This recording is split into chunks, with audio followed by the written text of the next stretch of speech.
Hello, I'm Father Anthony Cicada. Welcome to broadcast number 3 for the Philothea Press bestseller, Work of Human Hands, a Theological Critique of the Mass of Paul VI. To order Work of Human Hands and to read excerpts, visit www.philotheapress.com.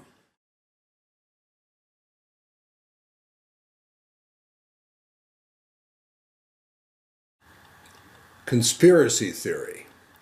Liberals, whether religious or political, routinely intone the phrase whenever a conservative suggests that the bad guys just might be working together behind the scenes. But consider the following. It's a wish list from a secret meeting of would-be liturgical reformers and gives their proposals for changes in the Mass. Having the priest start the Mass at the bench, using the vernacular, introducing more scripture, reducing genuflections, changing the offertory prayers, de-emphasizing the consecration, shortening the canon. You might say, that hardly sounds conspiratorial. These changes were talked about openly in the 1960s, and they all became part of the new Mass. Of course, but the secret meeting wasn't held in the 1960s. It was held at Bonn Abbey in Germany in 1948, and the man making the proposals was Joseph Jungmann. These were all part of what he called his Traum in Herzen, his heart's dream for the reform of the Mass. Surprisingly, the process that would turn these dreams into the reality of the Mass of Paul VI began at once. Chapter 3 of Work of Human Hands tells the story of that process, how it unfolded step by step, reform by reform, beginning in 1948 and finally arriving at its goal in April 1969, when Paul VI promulgated his new Mass.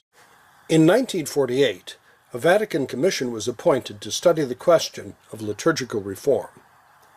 The secretary of the commission was Annibale Bonini, a secret supporter of the liturgical movement's left wing. Under Bonini, with Jungmann as a consultant, the Commission would introduce a series of gradual liturgical changes throughout the 1950s. A new Easter Vigil rite in 1951, a simplification of the rubrics in 1955, completely revised rites for Holy Week in 1955, permission for lay commentators and lectors in 1958. As these changes were being introduced in the 1950s, Bonini called them a bridge to the future, part of building a new city in which the man of our age can live and feel at ease. Bonini urged those eager for a fuller renewal to keep their eyes open, because liturgical reform would require the enlightened collaboration of all the active forces. In 1960, after John XXIII announced he was convoking the Second Vatican Council, the previous changes and simplifications were consolidated into a temporary code. Meanwhile, Bonini, aided by Jungmann, was assigned to write Vatican II's Constitution on the Sacred Liturgy. The Constitution contains much orthodox terminology and recommends some praiseworthy things, but its creators deliberately salted it with ambiguous or equivocal statements that could later be used to implement radical changes. Retain tradition, yes, but allow legitimate progress too. Preserve Latin, but give the vernacular a place. Rites should be noble, but also simple. Keep sacred images, but don't let them cause confusion. To bypass the conservatives in the Roman Curia, Paul VI created a new agency to implement the liturgical changes, Concilium, and put Bonini in charge. Bonini set up a special Concilium subcommittee, Study Group 10, to formulate a new order of Mass. Its head was Monsignor Johannes Wagner, who had taken the notes at the secret meetings in Germany in 1948. Among its 11 members was Louis Bouillet, the proponent of the new theology of the Mass as assembly rather than as a sacrifice. And of course, Josef Jungmann, whose 1948 Traum in Herzen, his heart's dream, for a stripped-down Mass, he could now make a reality.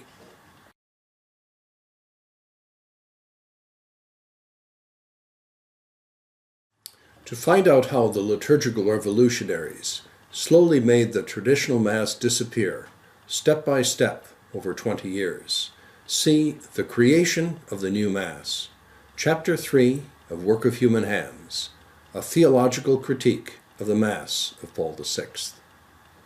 Our next chapter, Lost in Translation. To order Work of Human Hands and to read excerpts, visit www.philotheapress.com.